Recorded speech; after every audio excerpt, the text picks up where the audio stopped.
Good evening, everyone. This is Judi Robinovitz, Certified Educational Planner, and I wanted to thank you for participating this evening in our presentation on selective college admissions, basically how to stand out and get in.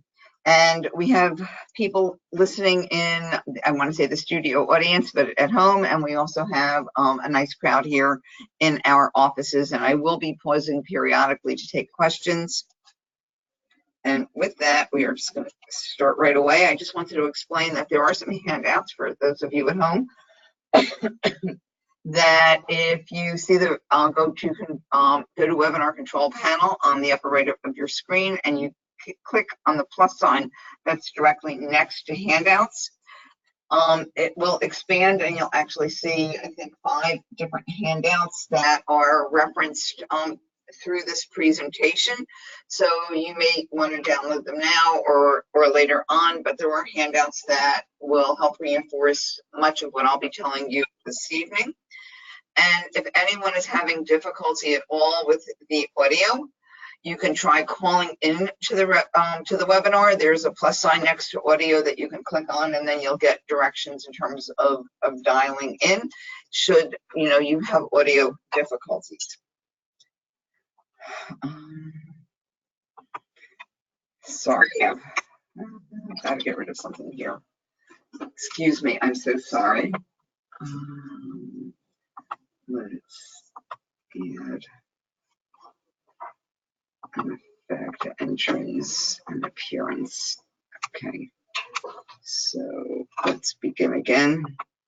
Okay, sorry about that. I had covered up information on this first screen. So we're going to start by actually discussing what I consider to be the 10 most important factors in college admissions. This is what colleges are looking at when they evaluate students. And I would say, yes, there will be a few exceptions to something like this. Someone who is going to be a recruited athlete or who may be getting into college primarily on a talent that is related to performance or just artistic ability, may find that the academics, let's move this, can we make this smaller? Sorry, we're trying to get my picture up here too so that you can actually see me. I don't see it at all now. Okay. So if you're going to be a recruited athlete or you're going to college based on some performance or artistic criteria, there may be some variation in this list, but these are truly the 10 most important things in college admission. I participate in a survey every year with thousands of college admission professionals where we vote on what factors we believe are the most important factors that colleges are looking at. And this is a list that we have all pretty much agreed on. It may change a tiny little bit from year to year, but regardless, I think you'll find that all colleges are looking at these 10 things, and I'm going to go in order, giving you a little bit more detail on each of them. So basically, their rigorous curriculum and the strong grades are by far the most important thing. And over here when it says to download our handout, How Colleges Look at You, this is probably the first handout that was listed on your screen. And it's one that we have here in the audience that we've been distributing to our audience here. But your academic record is by far the most important thing for colleges, and they are not just looking at your actual GPA. They are specifically looking at the courses that you have taken every single year, the progression, how you have challenged yourself. Have you gone from honors English to AP English? Have you taken 2 years of AP English? Have you taken IB English, ACE English? They're doing the same thing with math, with science, with social science, with foreign language. Basically, colleges are looking nitty-gritty at all of your courses and your grades and where your strengths are and where you're challenging yourself. So the more selective the university, the more important your academic rigor is. In other words, more honors, AP, IB, ACE courses, dual enrollment courses perhaps, Although I will tell you not all dual enrollment courses are created equal. I'll get into that pretty soon. But basically your transcripts are being scrutinized, and colleges are very much looking at the courses that you're taking senior year. Almost all applications ask what you're taking, and it's not unusual for a student to say, well, gee, I already have 4 years of math. I don't need any more math. Because, I had Algebra 1 and geometry when I was in middle school, and I took 3 more years of math in high school. I don't need it for senior year. Well, not if you're applying to a selective school, you're wrong. You basically will need to take a math course, a science course, a social science course. Pretty much you need to have 5 core academic subjects every year at a minimum. And the cores are English, math, science, social science, and those are things like history, government, economics, psychology, sociology, AP human geography. And if your grades have some variability, hopefully it is an upward trend as opposed to a downward trend. And if there is a dip or a downward trend, you can use parts of your college application to explain perhaps why your grades went down. Maybe there was a tragedy in your family that impacted the time that you might have available for studying. So just know that your academic record by far is the most important factor in college admissions. And colleges would rather see you take, let's say, an AP. And when I say the word AP, understand that I might be talking about AP, IB, ACE. Are they 100% equivalent? No, but these are, let's say, the most challenging courses. So if I just say AP, please don't think I'm leaving out IB or ACE or even dual enrollment. But colleges would much rather see you have a B in an AP course than an A in a regular course.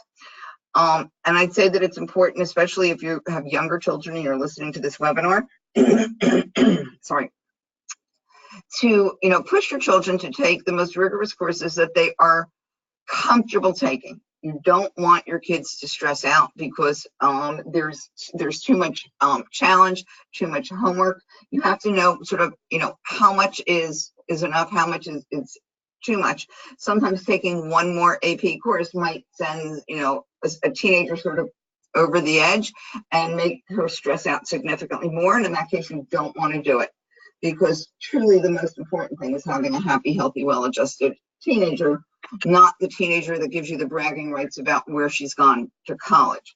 So academic record plays an enormous role, but your child's health plays a much bigger role.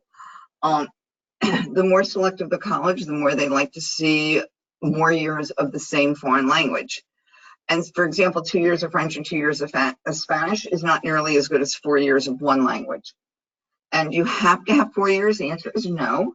But let's say you drop Spanish after 2 or 3 years because, your child comes home and says, listen, Mom, we have the Spanish teacher from hell. I can't possibly take another year of Spanish.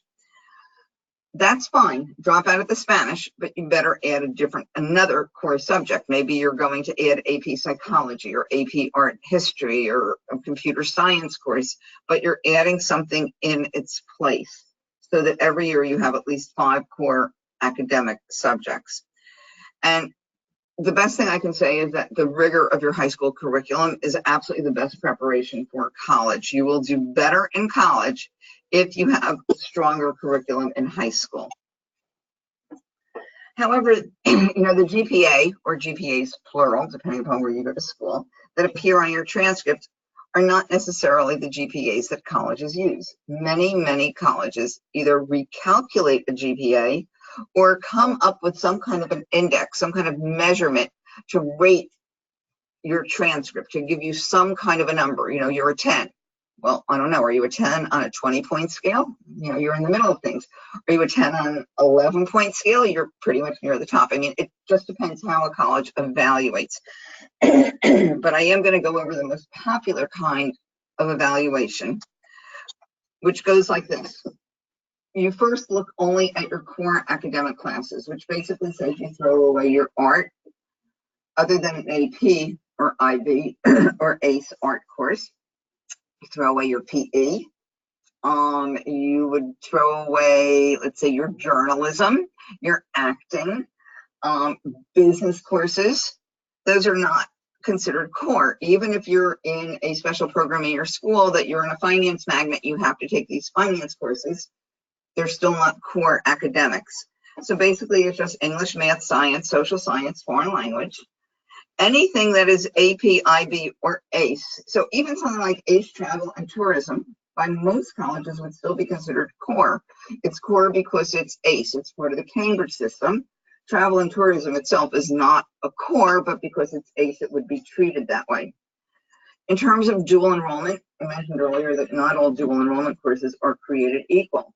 So sometimes kids will take a dual enrollment course because they say, you know, I know I should have physics, but the physics teacher at our school is much too hard. No one gets an A, but I heard that if I go to the local community college, I can take dual enrollment physics. That's worth the same thing as AP physics, and it's much easier. So that's almost all completely true. But I'd say if you're going to a state university in Florida, you're just fine because they like all the dual enrollment courses. It's part of the state university system. But if I'm looking at a school that is significantly more competitive, they're going to know that you're just trying to get out of the physics course at your high school, and you sort of wussed out by taking the dual enrollment course. Unless your counselor in her letter of recommendation indicates that you couldn't take the AP or ACE or IB physics because there was a conflict in your schedule. Taking a dual enrollment course in something like, let's say, nutrition. If that's going to be your major in college, that's great because you're, really learning more about the subject and you're getting ready for college. However, it's not a core course. And if you're taking a dual enrollment nutrition because you think, okay, well, this is a pretty easy course and it's a dual enrollment and it's going to be looked at as a much more challenging course, think again. Although some universities may count that as much as they would count an AP or an IB course, many of them are going to look at that and say, you just look for an easy dual enrollment course in order to boost your GPA, because dual enrollment courses carry an extra bump with them, just as AP, IB, and ACE courses do. If a college is not that selective, it may not matter as much, but for the colleges that tend to be very selective, anything that you do dual enrollment really should be a course that's not available in your high school, something that you're passionately interested in, perhaps as a potential major, or perhaps because you have already exhausted your high school's curriculum.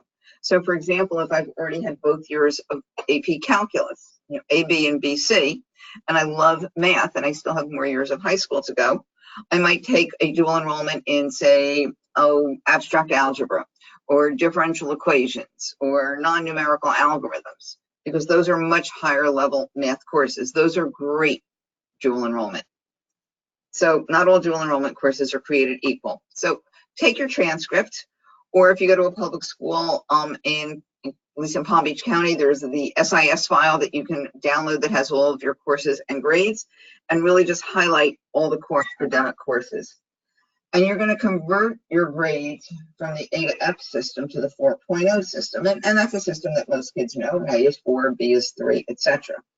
And even if you've taken a course twice, let's say you got a D or an F, unfortunately, the first time, but retook it and got an A or a B, you still count both grades. Don't just count your higher one, count both of them.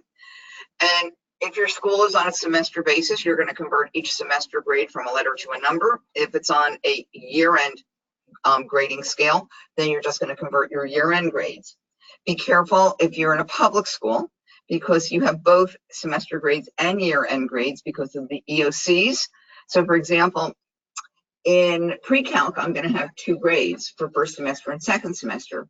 But in Algebra 1, I'm going to have 1 grade because it was an EOC. And let's say I got an A in my EOC in Honors Algebra 1. I'm actually going to count that as 2 A's because I have to do everything the same. So I'm either using only semester grades or only year-end grades. So if you go to a Florida public high school, it's much easier. Most of your 90-some-odd% of your courses are 2 semester grades. Take your EOCs and convert them into just 2 grades exactly the same. Okay, so we've converted our A's and B's to 4s and 3s, etc. And pluses and minuses. If you go to a school that gives both pluses and minuses, you can add a third for every plus and take away a third for every minus. I will tell you that there are plenty of universities that ignore pluses and minuses. For example, the 12 state universities in Florida, You don't get any credit at all for a B+. It's just a B. And if you're in Broward County, this can hurt you even more because Broward County public schools give only pluses and no minuses. In a case like that, a plus would normally be worth a half. But if you're applying to, say, University of Florida or UCF or FAU or any of our 12 state universities, the pluses and minuses go away. But there are other colleges that do include pluses and minuses. For most kids, quite frankly, the number of pluses usually equals close to the number of minuses. And so there may not be very much of a difference in your recalculated GPA. Anyway, you're going to add up all these points. Hopefully there's a bunch of 4s and 3s, not too many of the lower numbers, but you're just going to be adding them up. And then you're going to divide by the total number of core courses that you added up. So for example, if someone is a senior right now trying to figure out what her GPA is, chances are freshman year, first semester and second semester, she probably had 5 core subjects each time. The same thing for sophomore year and the same thing for junior year. So basically you've got 5 core subjects times 6 semesters or 30 courses. Chances are she's adding up 30 grades and then she's going to divide by the number 30. And that's also why you can't mix and match your full year grades with your semester grades. You have to do everything on the same footing. So that is what's called a core unweighted GPA. And if a college were to, put on its website that their average GPA was, let's say, a 4.3, we know that that's weighted because it's above a 4.0. But what happens if it puts on its website that their average GPA is a 3.8? Unless it tells you specifically, you don't know if that's on your transcript, if that's recalculated, if it's weighted, if it's unweighted. If you're at an information session and you have a live human being, you can ask that question.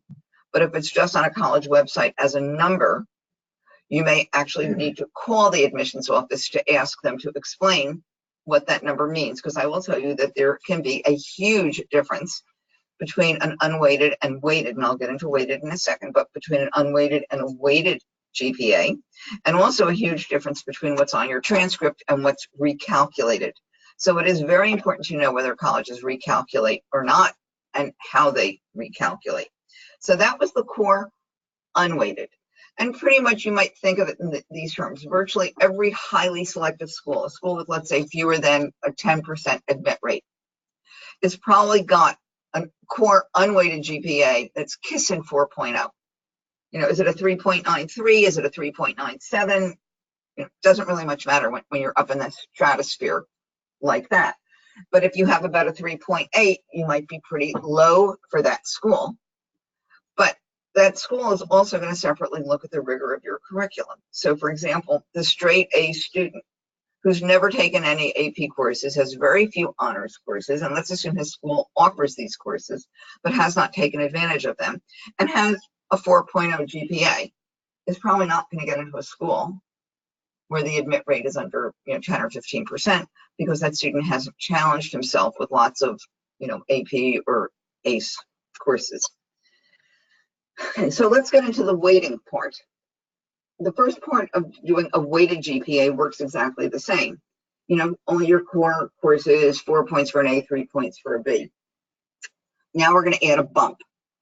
If you have any core course, which is honors, or IB MYP, which is the IB middle years program, which is the equivalent of an honors course, that course would receive a 0.5 point bump per semester, assuming you're doing semester grades. And if it were any course in AP, IB, or ACE, it would be a 1 point bump. And if it was dual enrollment in a core area, it would also be a 1 point bump. This is very different than public high schools give in Florida. Most of you probably know that if I get an A in an AP course and I'm in, I don't know, Spanish River High School or Dwyer High School, it doesn't matter, any one of the public high schools, I know I'm getting 4 points for an A and 2 points for the bump, I'm getting 6 points. Colleges are not giving you 6 points. They're giving you 5 points. And by the way, in order to get this extra bump, you really need to have at least a C. So in other words, if I have AP Chem and I get a D in it, I'm just getting 1 point for the D, but I'm not getting the extra bump. And then you divide by the number of core courses. So basically the only difference between unweighted and weighted is that you're adding all the halves and wholes and then doing the division, all over again. And not only is that the core weighted GPA that's used by many state universities, it's actually used by all 12 state universities here in Florida. So when you want to try to figure out, like, am I in range? What are my chances of getting in?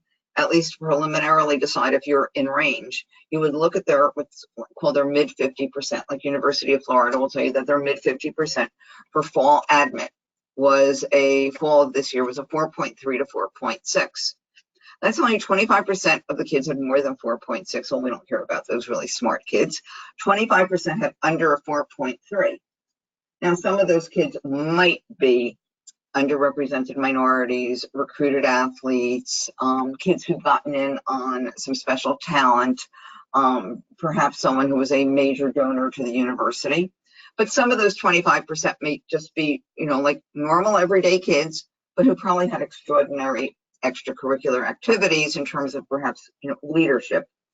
So what I want to know is that if I'm going to be a good candidate for University of Florida, that my recalculated core weighted GPA is somewhere in that 4.3 to 4.6 range. And the higher up in the range it is, the better my chances probably are, with everything else being equal. So if you wanted to recalculate your GPA and had trouble following what I was telling you, there is a spot on my website and just recalculate my GPA. You don't even have to capitalize the way we did to make it more easy to read. But if you go into recalculatemygpa.com, you'll be able to put in the number of A's and B's, etc., and get your core weighted and unweighted GPA. So moving forward and developing an edge and the most important factors, after your academic record, the next thing will be solid scores on the SAT or ACT, unless you are applying to a college that is test optional. There are about 1,000 colleges in this country that are test optional. Let me just see if I have that list. So I'm going to just jump ahead and go back. But the website of fairtest.org/university/optional is completely up to date. It's going every day. It gets, every day that there's a change, it gets updated. And if you wanted to get the list of roughly 1,000 colleges that are test optional, you'll find it here. Some of these may be colleges you've never heard of, because they may be very small regional regional institutions. Although there are definitely places like University of Chicago and George Washington University that are incredibly well-known, large, competitive universities that have gone test optional. But also know that if you've taken the SAT or ACT, these even test optional schools will have a range of the accepted students who have submitted scores that's their mid 50%. And if you know that you're in range or well above the range, you can still submit your score. And some of these test optional schools also require your score for certain kinds of merit-based scholarships. But nonetheless, if you have an academic record that is significantly higher than your test scores, perhaps some of the colleges on your eventual college list might be test optional colleges. And it's just good to know that there is a website where you can get up-to-the-minute listings of all the colleges that are test optional. I wanted to go back to this particular slide that comes from U.S. News and World Report. I have thrown away the rankings because I don't care about the rankings. Just because a college is number 1 doesn't mean it's better than number 10. But it is one place that I can get consistent data. And although this came out in September of 2019, it's based on admission for the fall of 2018. The numbers might change very marginally from year to year, but this can give you an idea of the mid 50% scores to get into, well, University of Florida or Princeton or Clemson or George Washington. I just picked, a bunch of selective schools that I know students from Florida tend to apply to. U.S. News and World Report does have a website that you could just Google, like U.S. News and World Report best colleges, but again, it doesn't mean that they are best, but you can get the whole rankings. I take a subscription of about $20 a year to get all the data, but also the magazine is on newsstands. It just came out about 3 weeks ago, and but it tends to be on newsstands all year long, where you can easily look up data for hundreds upon hundreds of colleges. So while we're talking about testing, taking an SAT or an ACT, I thought I would go into an effective testing calendar. and I'd like to address it starting with sophomores. So many of you know that the PSAT is coming up about 2 weeks from now. It is not a score that goes to colleges, but if you are a junior taking that PSAT, that would be the first step in qualifying for the prestigious National Merit Scholarship Awards. Nonetheless, how you do on a PSAT is very predictive of how you are likely to do on an SAT. So it's a risk-free test. Colleges don't see it. The only thing you could hurt is your ego. And I would say for younger students, minimal prep, perhaps doing one sample test to get an idea of how the test is organized, what your timing is like. But as you get on in school, and this is a test that's actually given for many students as early as 8th grade, but I would say sophomores may want to do, a bit of prep, and certainly juniors should do even more, not just because they might qualify for national merit, but any prep you do for a PSAT is only going to help you for not only an SAT, but also an ACT, because there's huge overlap in the concepts that are tested. If you're a sophomore, I would probably not take an SAT yet. And the reason I'm not rushing to take an SAT is that there are colleges out there that will ask you to send either all of your SAT or all of your ACT scores. An SAT is not risk-free. There is no way to delete an SAT score once the test has been scored from your permanent record. But ACT is a lot more user-friendly, and I'll get to that. But anyway, if you're a sophomore, just hold off on taking SAT unless you know you are so advanced in your English as well as your math that you're ready for it, but most sophomores are not. However, as a sophomore, I would absolutely consider taking the ACT at the very end of the school year, preferably the June test. If you're listening to me from anywhere in Florida, you know that your kids are out of school a couple of weeks before this. This is always the second weekend in June, and our kids do get out in late May. If you're up north, I'm sorry, it's still when your kids are in school. But there is a couple of beauties of taking the ACT at the end of your sophomore year. I'll start by saying that the ACT is risk-free. ACT has a mechanism, it's on their website, telling you that if you're not happy with your, they don't quite say it this way, but what they mean is if you're not happy with your ACT score, you can actually have it permanently removed from your ACT file. They give you a way to do that, and because of that, if I'm applying to a college that requires all my scores and I decide to send ACT scores, I can legitimately not send a couple of scores as long as I have removed them from my file. That is perfectly legitimate. With SAT, remember, you can't do that. You can cancel a test by the Thursday after you take it, but you never get a score. So if I've walked out of a test and I knew the proctor made too much noise, or the kid in front of me was coughing, or maybe I had a fight with my mom on the way to the test and I didn't quite do my best, I have 4 days that if I've taken Saturday, I have by Thursday to send College Board in writing a message that I want to cancel my test, and I don't find out my score. But with ACT, you can find out your score and then you can cancel it, although I would wait until I had more ACT scores to even know if I'm going to send ACT scores to colleges. You also have to find out if SAT or ACT scores are on your high school transcript, because if you're going to remove an ACT score from your permanent record at ACT, if you go to a public school in Florida where they do put your ACT scores, you can have them removed, but you have to go through your guidance counselor or the school district office. Broward is a bit ahead of us. Broward County no longer puts SAT and ACT scores on public school transcripts. If you go to a private school, most of our private schools do not put scores on the transcript. But nonetheless, you do have to follow the rules when you're applying to college. If a college says send all your scores or send your best sets of scores. Another reason I like the June, two other reasons I like the June ACT. It's one of the 3 times during the testing year that I can get back a copy of my test and learn from my mistakes. You'll see any of the dates that are any of the months that are starred here, or months that you can get back a copy of your test, your answers and the correct answers. And it's several weeks after you get your score report. And you can go over it on your own or with your tutor or teacher and try to figure out why you made the mistakes you did, what you have to learn to do differently in the future to avoid those mistakes. So June is one of those times when you can get it back.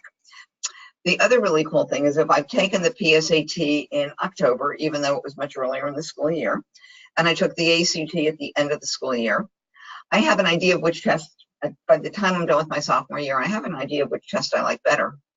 Was the timing too fast for me on the ACT? Did I like the reading better on the ACT? Did I hate the science section on the ACT? If I can figure out early enough which is my better test, then I can devote my junior year to either prepping for the SAT or for the ACT and not have to prep for both. Now, you never have to do double prep, because I will tell you that there's easily a 75 to 80% overlap in content between the two tests. They're structured very differently. The timing is completely different. In fact, I do a whole webinar on that. But they test about 70 to 80% the same thing, so that if you were to switch from one test to the other, you're not going to lose that much. But the earlier I can figure out which test I like better, the better off I am. So if I can do it by the end of my sophomore year, it's a great idea. Okay, if you're a junior, you're taking the PSAT, again, 2 weeks. And I would suggest that if you like the PSAT, as much as one can like a test, although I do, that you would consider taking your SAT once or twice junior year. But unlike what some parents or counselors might advise, I would not rush into it. I would wait to get my PSAT scores back to really understand where my strengths and weaknesses are, because you can either get back a copy of your test with all your writing in it, or you can go online. You have access to the questions online. Your score report shows you question by question the right answer and your answer. So you can figure out what you got wrong and why, and learn how to avoid those mistakes. You take your PSAT in October, the test comes back in December. I'd rather have that knowledge under my belt before I take my first SAT, which the first SAT after that would be in March. So there definitely are juniors who will take the October or the November SAT. I'm just not a believer in rushing into it, because I believe I'm not a procrastinator at all. But I do believe in making sure I have enough information under my belt and enough time to prep, that my first SAT is something I can be proud of.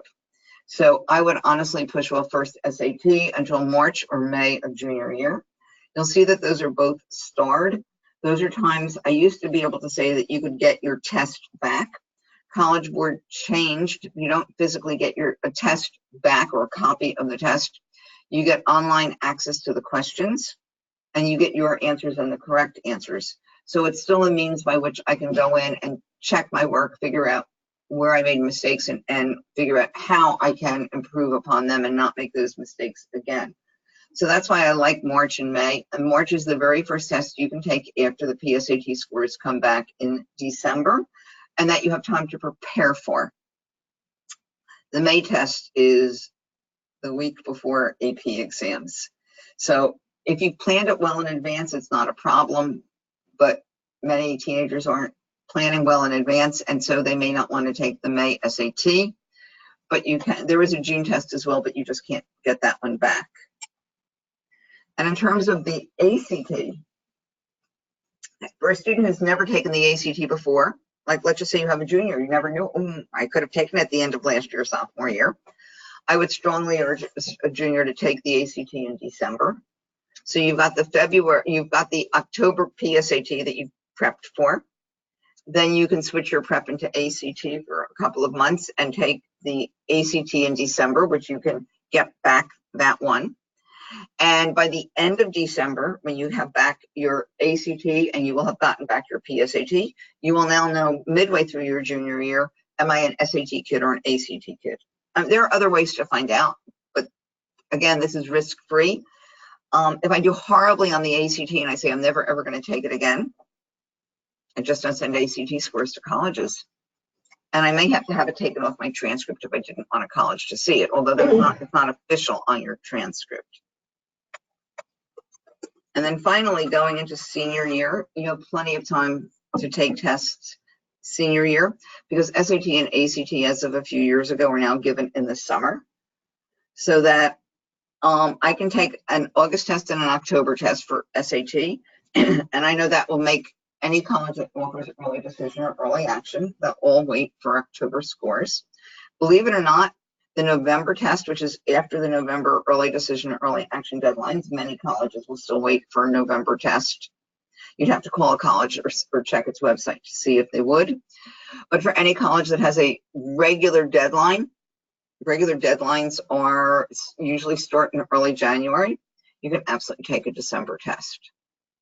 So just know that there's plenty of time through your senior year. You don't want to let it go to the last minute on purpose, but if you needed to get your score up, you really have all the first semester for the SAT, and pretty much the same thing for the ACT.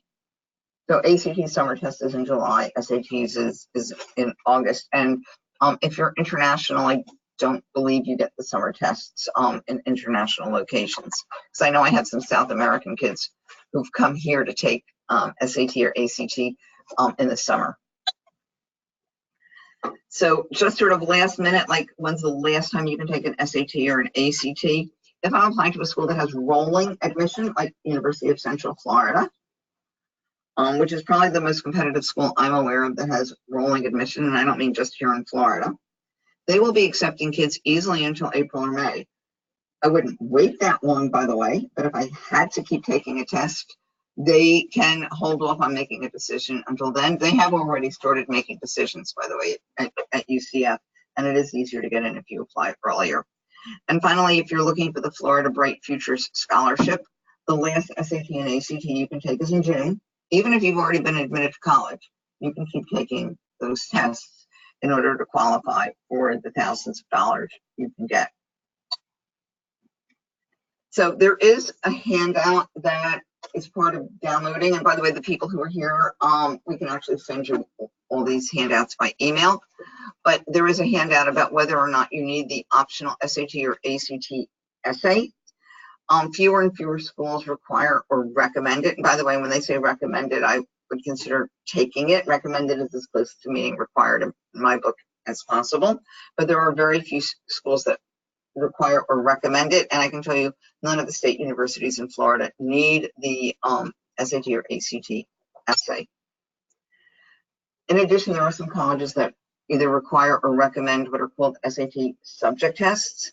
They're tests that are, many of them are often best taken right after you take an AP or IB or ACE exam, because your studying can do double duty. Like if I'm a junior and I'm taking APUSH, AP US History, I'm going to take that AP exam in May.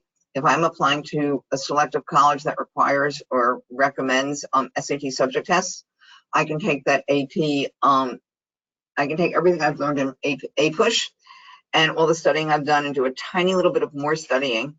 And a few weeks later, first weekend in June, I can take the SAT subject test in US History. And you can take up to 3 subject tests in one day. They're each an hour long with you get a small break in between. You can take 1, 2, or 3.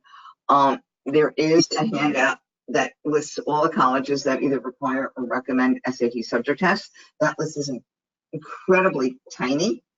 In fact, I think as soon as the University of California decides to give up the subject tests, and their requirements are different by each of the 9 schools in their system, I have a feeling subject tests may be dead. And just, a quick word about test prep, that there are certain factors, certain considerations you should make in terms of picking the best person to provide test prep services for your child.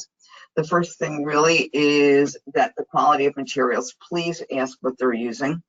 And if they're giving your child handouts of tests, I'd say that's not nearly as good as someone who tells you to go out and buy the official SAT prep book or the official ACT prep book. Each testing publisher has a book, and you'll know it's their book because not only the word official on there, but if you look at the copyright page, one will say copyright with permission of College Board, that's the SAT. The other one will say copyright with permission of ACT, that's the company that creates the ACT, clearly. And the only way to prep for SAT or ACT, in honesty, is using real tests.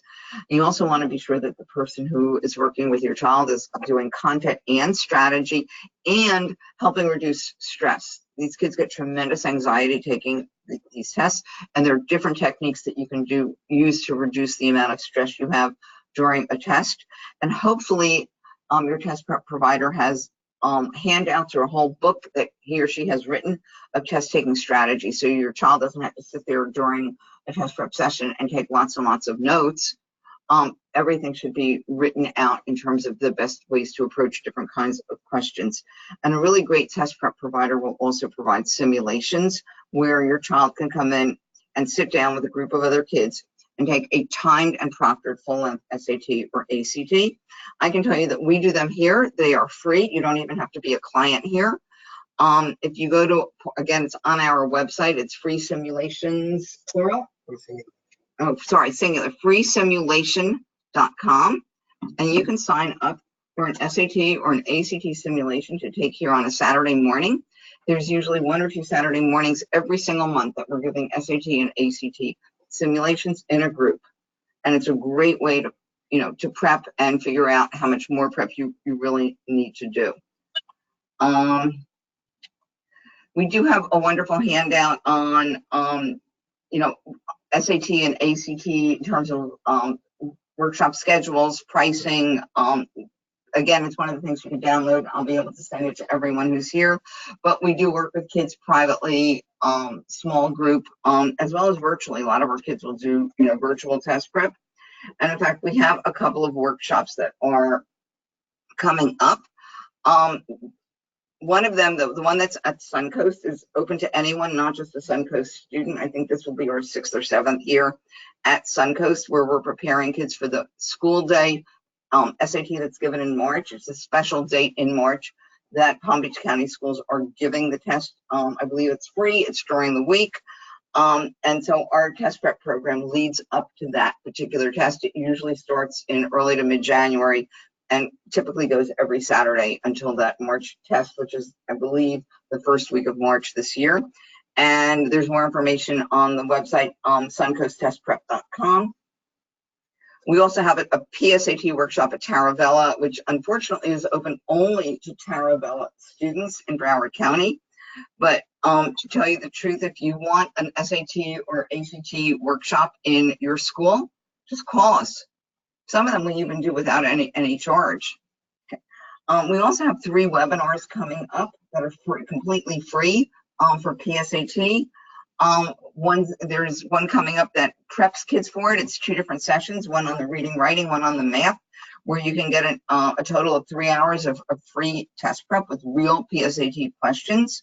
But then later, after kids get back their scores in December, I do, not I, but one of my team does another webinar on really understanding your PSAT scores and the role they play in terms of moving you forward in college admission. And finally, we are doing an online review session with kids who took the Wednesday PSAT. PSAT is given a few different days, but most kids take the Wednesday test, where we'll actually review question by question things kids have gotten wrong, and again, completely free. So, call us if you're interested in having us, talk to your school about coming in to do a workshop there. Now, moving on to other things. We have gone beyond what I will call the data. In other words, your academic record, your test scores, your numbers. And you're going to know that there are thousands upon thousands of kids that have exactly the same data you do. So how do you distinguish yourself from the others? It's your voice. So it's what are the things that define who you are as a person, so that the colleges can distinguish amongst all the 3.7 1350 kids to figure out which ones are the best fit for them. So one of the first things they look at are your extracurricular activities. And what they don't want to see is a well-rounded kid. I know that sounds strange and probably counter to what you've been told, that, hey, they want the kid that is the performer, who's the athlete, who's and does community service, who does a little bit of this and a little bit of that. Absolutely not. What they're looking for are angled kids, kids who have a passion for 1 or 2 things that they really delve into. So please don't join 16 clubs at your school and pay all the dues and be able to think that you can put on your college application that you're a member of all these clubs.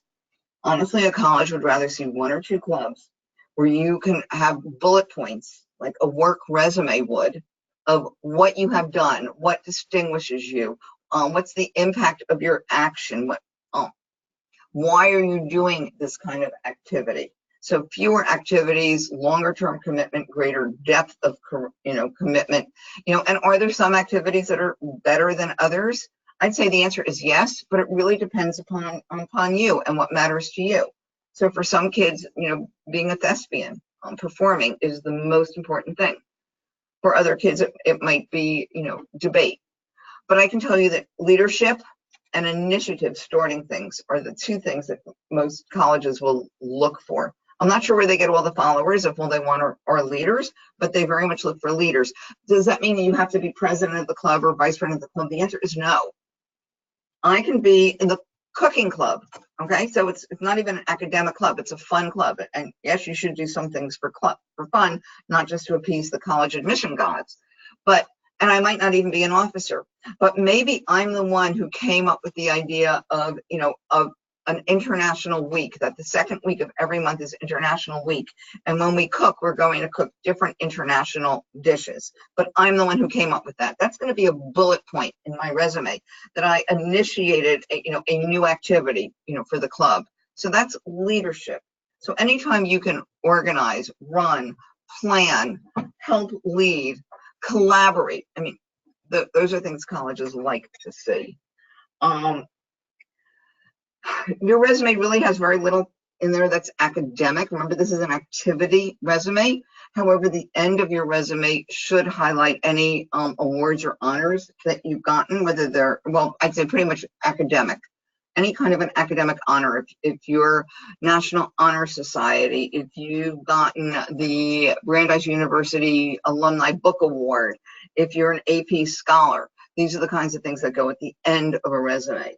But what you don't put in the resume, quite frankly, is the fact that you go to XYZ school, that you have a 4.7 GPA, that you have a 1430 SAT, and that you've gotten these AP scores. None of that matters, because I shouldn't say it matters. That's wrong. Take that back.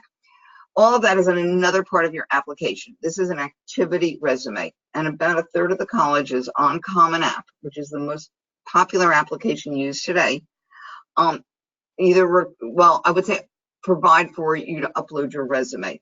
There's about 900 colleges on Common App. Close to 300 of them actually give you the opportunity to upload a resume. No one, to the best of my knowledge, requires it, but it doesn't matter. If they give you that opportunity, you need to take advantage of it. So that resume is important for more than just the fact that there's 300 colleges on the Common App that like to see your resume, but it really begins to bring you alive, because none of the applications give you a lot of space to elaborate on your activities, and it is truly the best way to emphasize your depth of commitment.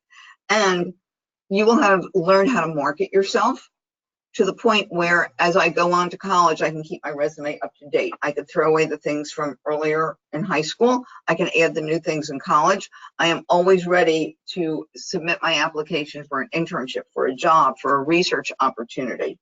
Okay. Kids have resumes just like adults do. So great talking points for interviews. And even though most colleges don't interview anymore, the highly selective colleges do alumni interviews. And if I walk into an interview holding my resume, printed on really nice, crisp, thick, slightly thicker white paper, and hand it to my interviewer, there's a very good chance that that whole interview will focus around the things where I'm really able to shine and talk about why I'm so passionate about particular activities. And this can give you an idea of what a great resume could look like. And yes, it can have graphics. Remember, these are teenagers. Their resumes are meant to be fun, not just informative. This is a resume I have permission to show. This is a student who has since graduated from an Ivy League university, an Ivy League med school. Goodness, it's a while now. Is married, has children, and is practicing medicine. And this was exactly, the first page of his resume. And your resumes can be about up to 2 pages. They tell you for work, never go beyond 1. But high school students often have an awful lot of activities. And there's lots of different formats. And I don't know of any college that really dictates how you should organize your resume. You can pick a format off the internet. You can, Many kids are very creative and can come up with, interesting looking resumes. But the important thing here is to see that for each activity, there's a level of detail. There's bulleted points below it.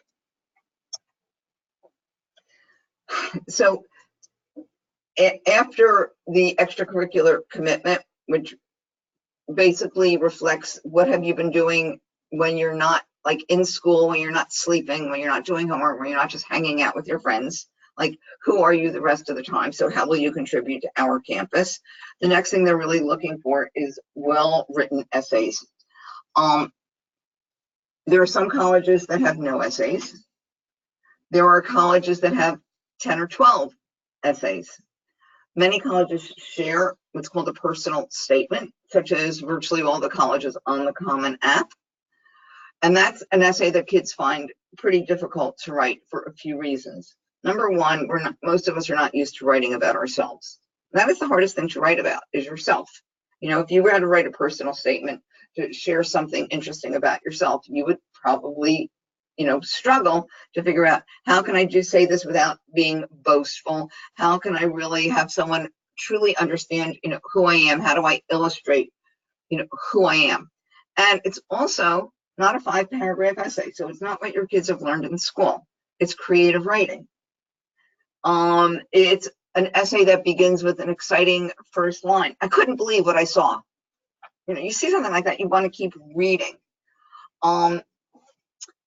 When we work with students, we often start them a couple of months in advance, starting to think about the different things they might write their essay about. What they don't want to do is regurgitate, their resume, to talk about how they were a cheerleader and on the debate team and did, cleaned up the beach a few times, because that's on your resume. It needs to be something, completely different. It requires a fair amount of introspection. Reflection. You also have to come to a conclusion. How is it that whatever it is I'm writing about, how did that change me? How did it change my perspective in some way? This gives a college a little bit more insight into who you are. Colleges are also looking for recommendations. And for those of you who are juniors right now, this is the time to start making really good friends with 2 of your teachers, 2 core academic teachers. Because at the end of your junior year, you're going to ask them about writing letters of recommendation for you. You won't need them until your senior year, but at least it gives them all summer to think about it before it's sort of out of sight, out of mind. And these should be teachers who are going to be able to give examples. It's not a teacher who's going to say, Judi is the math student I've been waiting 35 years to have in my class. I mean, okay, so that says Judi's a great math student. It doesn't say anything more. That recommendation would be tossed in the garbage. But if instead said, it went on after that to say that Judi organizes study groups for all the students in the class, not just the kids at the very top, but she's often reaching out to help the students who are struggling to get a better grade. Or that Judi had a great solution for Matt's last theorem, and really engage the class as she put her ideas onto the board. So details, and of course you can always give details to a teacher and ask your teacher if the teacher wouldn't mind incorporating some of them into the resume. Into the recommendation. You don't quite say please incorporate them, but when the teacher says, sure, I'll be happy to write a recommendation for you, I would send my teacher a lovely email at the very end of junior year to thank her in advance, to tell her why I've been so impacted by her class, and to perhaps recount a couple of special assignments, topics that we learned about, different things that really impacted me in her class. Number one, she'll be flattered as can be, because I was so proud of some of the things I learned. But number two, this is going to help her write a recommendation much more quickly, and I'm giving her all the facts she really needs. And by the way, you as parents can actually send something to your child's guidance counselor. Actually, I guess they're really more called now school counselors or college counselor, to say, hey, there's a few things about Judi you might not know, and I know you'll be writing a recommendation. And perhaps tell my counselor a few things about me that she doesn't know. And what you're really saying is, gee, I really hope you'll put this into the recommendation. If you're applying to a state university in Florida, almost none of them want recommendations. In fact, UF, UCF, and FSU, pretty much they'll throw them out if you send them because you didn't follow directions. And they're giving you an unfair advantage because they're not, because most kids will follow the directions, and when the directions say no recommendations, they're not going to send them. And they have too many applications to be able to review in order to also review recommendations. Okay.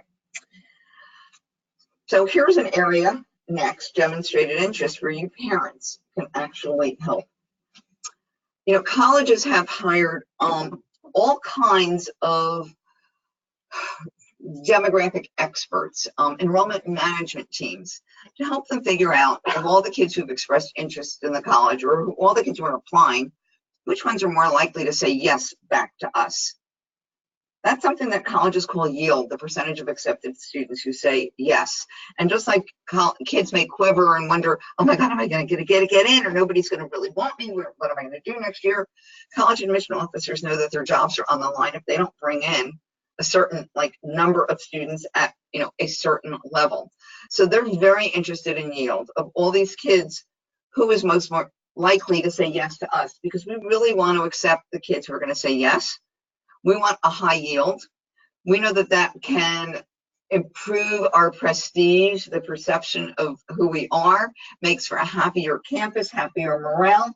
If only 20% of the kids if only 20% yield was the number for a college, it's not a very happy campus. But if they had an 80% yield, basically what they're saying is, gee, everybody who's there just about really wanted to go here. So what they do is, one of the things that they do is they have recognized that kids who demonstrate their interests have a higher likelihood of saying yes back to the college. So how can you demonstrate your interest? There are a lot of ways. The best way, which unfortunately is the most time consuming and the most expensive, is to visit the college. And I don't mean wait until you find out if you get in and then go visit and figure out what you like best or where you will fit best. But I mean early in the application process, or even way before the application process, in 10th grade, 11th grade, the beginning of 12th grade, is to go and visit, attend an information session, a campus tour, ask questions. You can arrange to do an overnight in the dorm for some colleges. You can also make arrangements to sit in on a freshman class. Many colleges on their applications now have an extra essay that says, oh, well, why are you applying to Notre Dame? Well, you can't just say, hey, I like, what are they, the Fighting Irish, or and I love cold weather, and I love football, and I'm Catholic and I go to church all the time, and you have stellar academics, and I'll be surrounded by really intellectually curious kids, and it will help me grow up because it's the perfect far distance from home. That's going to get thrown in the garbage, because I really probably could have sent that perhaps to, I don't know, Boston College or Holy Cross, because they have some of those same characteristics.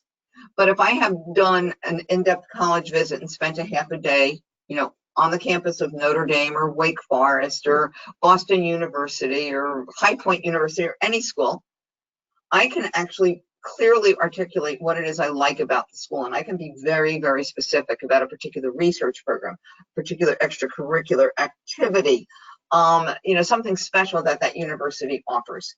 That has become an incredibly important essay. And more colleges are asking, why are you applying? Why are we a great match? Okay. All right, but what do you do if you can't visit? Let's face it, if the school's not local, it's expensive. It means that mom or dad might have to take off the day from work. You might have to miss a day from school, although there's a day, Yom Kippur's next week, and so public schools are closed in Broward and Palm Beach County. It's a great day to go and visit schools, leave the night before, if you will. But what happens if you can't? Okay, so what's next best? Well, many colleges, in fact, almost all colleges, are on the road this time of year.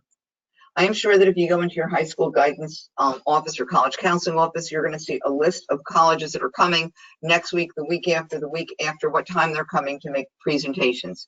Exactly the information session they do on campus, they will do on your high school campus. And you can sign up to go to one of those. And you can sit in the first row and you can ask questions, and you can give your contact information to the speaker or if you're clever enough to have your own business card and make an impression on that speaker.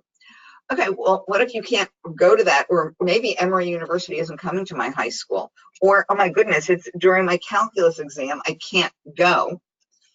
If they're coming to this area, it means they'll be here for a while. I can call Emory University, the admissions office, and find out, is there going to be an evening or weekend presentation? Because typically they will rent space in a local hotel and do presentations. So you can do that. What happens if you can't do that, or the school isn't even coming? I mean, let's just say that SMU, Southern Methodist University, isn't coming to your school, isn't coming to Florida, or you've just completely missed it. Well, why not just call up the admissions office and ask to speak to the Florida rep, because most colleges read applications by region so that they understand the differences in schools in our region, and have a really good question for the Florida rep. Make sure to get her email address and send her an email thanking her for her time.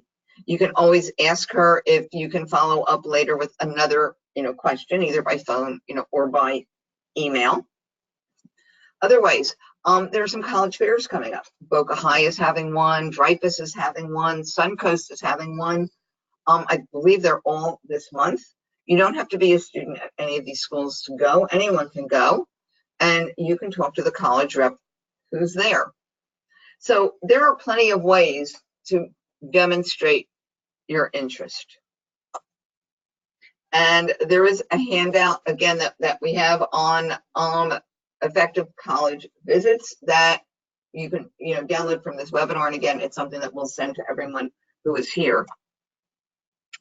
Okay, next one, intellectual curiosity. And I would say that this is only important at some of the most selective schools. And these are colleges that are, looking for kids who love to learn. How will they know that the kids love to learn? Well, first of all, in the recommendation from a teacher, it will be pretty clear that, Judi loves to learn. Not that Judi is a grade grubber and has to get the highest grade on every test, but that will be in a teacher recommendation. But it may also be in some of my extracurricular activities. Because what if I did a summer program on the campus of Boston University? They have a wonderful math program there in the summer, and it's on my resume as summer enrichment as something I did. That demonstrates my intellectual curiosity. What if I'm on the debate team at school? Well, a debater is doing research. A debater is keeping up with current events, is interested in government. Chances are this is a very intellectually curious student. What about the student who participates in science fair or is in any kind of academic competition? But again, it's only at a very, highly selective university where I'd say intellectual curiosity is going to make a big difference. It's not going to be all over the place. The next one is the demographic and personal characteristics. And basically, what I'm going to tell you is that colleges are looking for good kids. They're looking for kind kids, compassionate kids. Kids where, in the recommendation, it talks about how Jason has, organized study groups, or how Jason spends most of his lunchtime, tutoring students in, creative writing, or whatever it may be. Or because your resume shows that the community, that you're doing a significant level of community service. Or in your resume, it talks about the fact that you're what a collaborative person that you've described yourself as, because you're working in different teams to do things. So they're just looking for really, really good kids. In terms of demographics, I can tell you all that if you want to get into some of the nation's most selective colleges, move to maybe South Dakota, because there are very few kids from South Dakota who are going to be competing against you. So for those of you who are in Florida, coming from Florida doesn't necessarily help, maybe unless you're applying to a college, in South Dakota. But if you're applying to a college on the East Coast, or even some of the California schools coming out of Florida, it doesn't really help you that much. But depending upon where that college is located, how far from home, and how many Florida applicants they get, that level of demographics may be of help for you. Also, demographics, it's like, oh goodness, it's hard to get into, but things like your zip code, or did mom and dad go to college, or what do mom and dad do for a living? And all these are questions that are on the applications. And so for, let's say, a privileged student, where let's say mom is a physician, dad's, you know, an attorney, and they live in a zip code where the homes are very expensive. Well, you may say, okay, this is a privileged child, but guess what? Colleges will expect more from that particular student because that student has had all the advantages. But what if instead the student comes from a zip code that is known demographically to not have a lot of money, where neither mom nor dad went to college, so this is a first generation student, where perhaps mom is a housekeeper and maybe dad is a bus driver, or maybe I should have done it the other way around. So, but that student might actually have a very significant advantage because that student has overcome all kinds of obstacles. And so, you know, a B average from that student might be significantly better than an A minus average from that first student.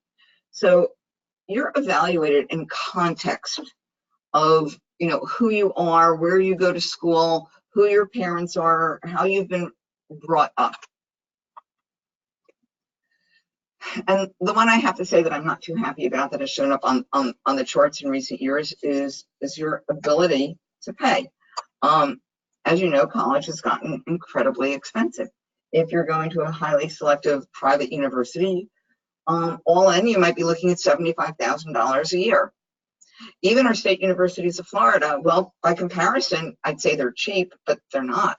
Probably $26,000 a year, $27,000 a year. I mean, college is very expensive. A family that is full pay may have advantages in some universities. So yes, there are colleges that will tell you that they are need blind, and what that means is that when they make admission decisions, they are absolutely not looking at what you can afford, and there definitely are colleges like that. However, more and more colleges are need sensitive. So for example, one of the things that might mean is that if you are on the wait list at a college, which is a decision a college can make, and if you are full pay, you're probably more likely to get off that wait list than a student who is high need. You can ask colleges if they are need blind. Many of them will be truthful. I didn't say all of them, but that, you know, certainly if you need financial aid, please apply for it. Don't say, oh, well, we'll find some other way to, you know, to get the money. If you need financial aid, you absolutely apply for it. But know that if you're in the opposite position of not needing financial aid, that might help your student in a number of colleges. And unfortunately, it doesn't cost pennies and nickels and dimes as shown on the screen. So just a few other things in finishing up. I'd like to talk a little bit about the early bird. Some of you may have heard that colleges have admission plans called things like early decision or early action. And now there's also things called single choice early action or restrictive early action. There aren't that many of them, thankfully. But these are colleges that have deadlines typically of either October 15th or more commonly November 1st. So that's really right around the corner. And I'm going to tell you that the early bird does get the worm. I hate to sound so trite, but these are current figures from this year. It's 10 of our nation's most selective universities. And I want you to understand that at whatever these colleges do, other colleges tend to follow suit and say, oh, me too, I'm going to do the same thing. And so, for instance, I'm going to take Dartmouth. It's the fourth one listed. Dartmouth has an early decision plan, which means if I apply early decision and I get in, I must go. And I can only apply to one college during the first round of early decision. Well, if I apply early decision and make that binding commitment, almost 25% of the kids who applied early decision got in. But if I waited, because maybe I applied early somewhere else, or maybe I just didn't know soon enough, and I applied regular, barely 7% of the kids who applied regular got in. And so you can see, with the exception of MIT, where the numbers are almost the same for early as they are for regular, that wherever students applied early, they had a significantly higher chance of getting in. So if a college publishes the fact that their admit rate is 7%, that's not necessarily a true admit rate, because you have to find out what percent were admitted early versus what percent were admitted regular. And don't just average those two together, because it doesn't quite work that way. But basically what this is saying is that the earlier you start to plan for college, and that you take your kids to visit colleges and you help your kids research colleges, and you talk to people who've been to different colleges, and you work closely with your college counselor at school, or you hire an educational consultant, the earlier you'll know if there's a college that steals your heart and to which you should apply. Early decision, binding, but early action is not binding and improves your chances just about as much. But there's one other fact that goes along with this. You may think, well, it's not that many kids that apply, early. So I'm still going to wait. I'm going to apply by the December deadline or January deadline. I have more time. But these are the figures for the first 8 of those colleges, and you can see that they filled roughly half their freshman class with the kids who applied early. And the early pool is a much smaller pool than the regular pool, because it's really only the kids who start planning early or who are coming from well-resourced high schools that are truly aware of opportunities to apply early. So if I'm applying to Dartmouth, not early, but regular, they've already filled half their class. So I'm now applying in a much larger pool, much more competitive. So it's a trickle-down effect. It's not just these schools. It's pretty much endemic of the industry. There's another workshop that we have coming up that's relative to what we've just been talking about here. It's not coming up until the summer, but we will be again at Suncoast High School. They made a commitment this morning that we will again be doing a college admissions boot camp. It's a full week of, I would say, pretty low-cost college counseling where kids work on their applications, their essays, they get individual attention, create their college list, find out how to do an effective interview, an effective college visit. And you don't have to be a Suncoast student, and parents are invited to part of it, but they can actually come to all of it if they like. And so there's more information at suncoastbootcamp.com, where you can pre-register. There's no real commitment, but it means that you'll be the first to know once we announce the dates. There are a few other webinars that you might be interested in listening to. I did a webinar a couple weeks ago on Florida State University system. We had several hundred people listening to it, and we recorded it, so it's still there for other people to listen to, but it was all about how to get into our 12 state universities here in Florida. Another webinar on the SAT and the ACT and getting testing accommodations if you have a learning or attention or psychological issue that might qualify you for accommodations. And finally, on choosing between SAT and ACT, how to determine which test may be the better one for you. And we also, this time of year, always run a special promotion to do a review of a college application essay for $99, which also includes the opportunity to have a 15-minute session one-on-one with one of our college essay experts, the one who did the application, who did the essay review, and to really talk more in depth about the suggested changes to it. And finally, questions. Any questions in the audience, Jay? Can you point out the difference between early decision and early action? Great question. Differences between early decision and early action. So both of them tend to have early deadlines, and the most common early deadline is November 1st. There are a few that have October 15th, like Georgia Tech or UNC or UVA, and there are a few that have slightly later ones. Normal deadlines are usually in January, February, March. So early action and early decision, both of them you apply early, November, let's say, and you find out early, usually within the first 2 weeks of December. And you almost always have an advantage. Okay, so but what are the big differences between early action and early decision? Early decision is a binding decision. If you get in, you must go. It's morally binding, it's not legally binding. And I would suggest that if you need financial aid, you might check with that university first to find out what happens if they don't meet your demonstrated need. And your demonstrated need is the need that's determined pretty much, I'd say starting point would be the federal government, not the fact that you say, oh, well, I need $50,000 to go to college, because the federal government through the financial aid process might say you only need $20,000 to go to college. But if you're in a position where you need money, you should check with the college what their policies are if you don't get the amount of aid that you need.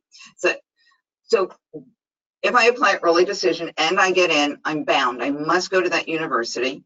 I have to withdraw all my other applications. And I know as early as December, hey, I've got it made. I shouldn't slack off for the rest of the school year, because all admission decisions are still contingent upon you're finishing your senior year the same way you've done the other 3 years of high school, but it definitely improves your chances. If I apply early action, and I would tell you to apply early action to every college you possibly can that offers it, unless it's a restricted early action policy. And there's only, I think, 6 colleges that have a restricted policy. But if I apply early action, I apply early, I find out early, but I'm not bound. But it does improve my chances. Basically, you're helping the university, because it means early in the application cycle, they're getting a sense of who is going to be in their freshman class.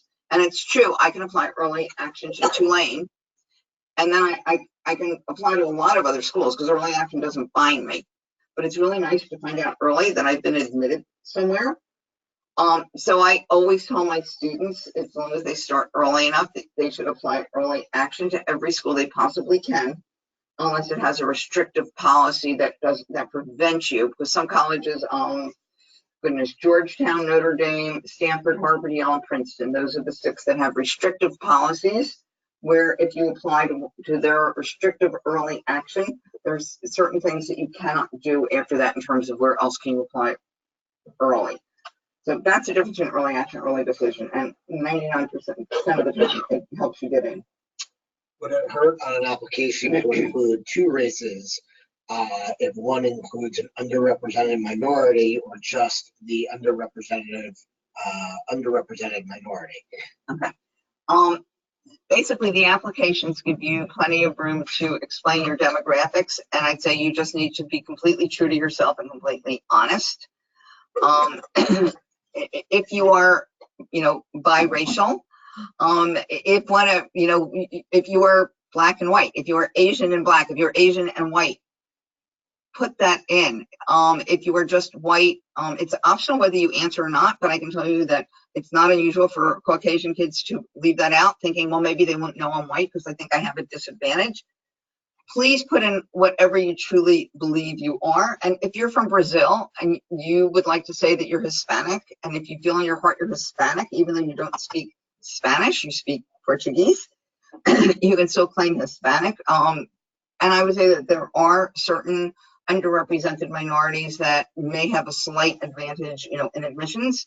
In fact, the courts just upheld the race conscious admissions that Harvard does. It will be challenged at the next level. It will probably go to the Supreme Court, eventually. But I would be completely open and honest with the college and tell them what my heritage was. That's it. Any questions here? Well, the very first page you said about understanding of point, what would be the weightage? What was the weightage? Like grade versus SAT score. There must be some weightage, right?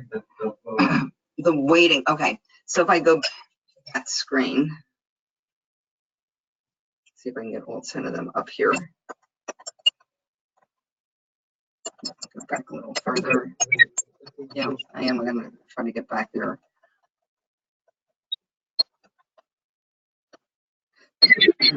Okay, every college will weight it differently, but I'd say for the majority of colleges, your academic record has more weight than your test scores, and your test scores probably, have more weight than maybe have more weight than your extracurricular commitment. It's very hard to say. There's no way for me to say, well, your academic record is 50%, your test scores are 20%. That would be totally irresponsible. I don't think that anybody has necessarily given them weights. And then there are colleges that have far more weight, far more things that they consider over and above this.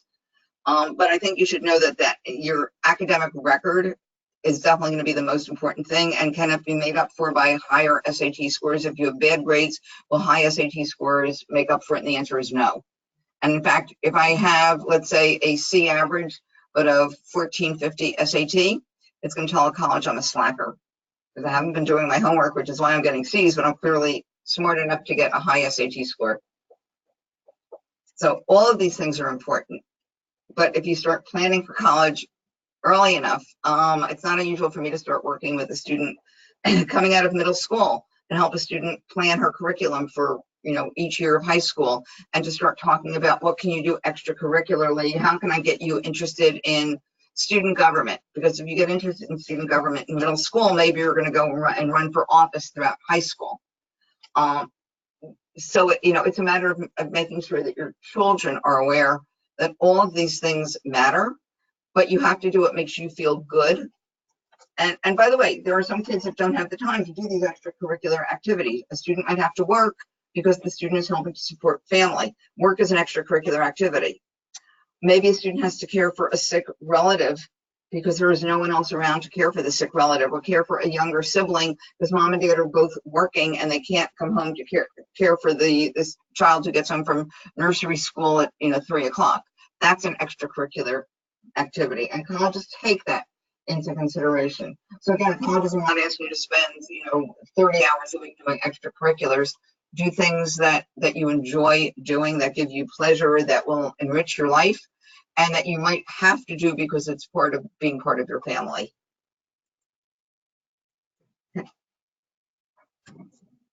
Other questions? Come on in. There's okay. Pardon me? Holistic admission. More, I can say that SAT or you score in school, like your GPA 4.1, your SAT is not good. How they consider and how much SAT score they need in a good college? I'm not sure I'm following the question. How much SAT score they need a good college, and also their grade. Okay. So let me just say one thing. There's no such thing as a good college or a bad college or a mediocre college. I mean, all colleges are good. Sometimes families will use the term good college when they mean a very high ranking college. And honestly, that's why I throw away the ranks from US News, because I think it's more important. A good college is one where your child is comfortable. So sometimes when kids are in my office and they talk about, well, I really want to go to a good college, I want to go to the best college. So I'll say to them, well, where do you go to high school now? And they'll say, I go to XYZ. I said, do you think it's the best high school in the county? Many of them will look at me and say, no. I said, okay, well, what's better? And so they might name another public school, or they might name a private school. And I said, well, why aren't you at that school that's better? Well, my parents didn't send me there. I said, are you happy where you are? Yes. Do you have friends where you are? Yes. Do you like your classes? Do you like your teachers? Yes. So the best school, the good school, is the school that's going to make your child happy. I can tell you I learned from experience with my own child, with Jason. This is my son, Jason. So Jason applied to only 4 colleges. I would not do that with anyone else's child, but my own, I could do only 4. And he got into all 4. And he actually decided to go to his safe school. I was devastated because I have to say I'm an academic snob, or at least I was. And I said, but why wouldn't you go to this one or this one or this one? These are all like, quote, better colleges. He said to me, Mom, it's quality of life. That I think I'll be happier there. I'll be able to fit in the things that I like to do on a personal level. I'll still be able to get really terrific grades. I'll have a well-balanced life. So he did. He went to his safe school. He did incredibly well. He went to a top-tier law school after that. And I learned my lesson, which is that your kids need to go to any school that will make them happy, because there's nothing more important than having a happy child. I don't know if that answers your question or not. No bit, but I'm talking about the school life. You have to be GPA 3.5 to any good college. Well, okay. So again, it's a matter of what's good. I mean, good or bad, it doesn't matter. Okay. So yes, with a 3.5, there's plenty of colleges where a student with a 3.5, can go to college. If I just want to look at the schools in Florida, for example. So it depends whether there's a lot of AP or not, and whether that 3.5 is weighted or unweighted.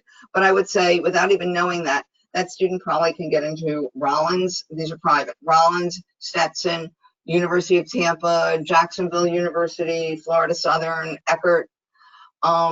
From a public university, I'd say 3.5 is probably a little low for University of Florida or Florida State.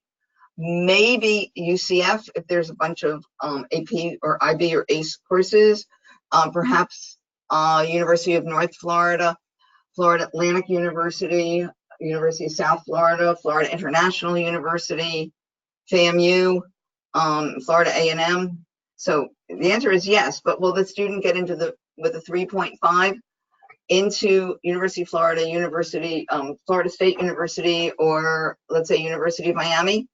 There would need to be something else super compelling, like perhaps that student has done independent research and has discovered a cure for something, or maybe that student has performed on Broadway. So if there's something else, something offsetting, then that 3.5 will be just fine. Or maybe that student's a recruited athlete. Okay, let me wind this down, because for all of you listening in, I want to, thank you for your participation. You can follow us on Twitter under College Council. You can follow us you can friend us on Facebook, just score at the top. We are always posting information about academics and, college admission and SAT, anything related to the whole world, of education. So I want to thank you for your time. I will stay right here in my office to answer some of the questions of other people here in the audience. You want to shut this off, Jay?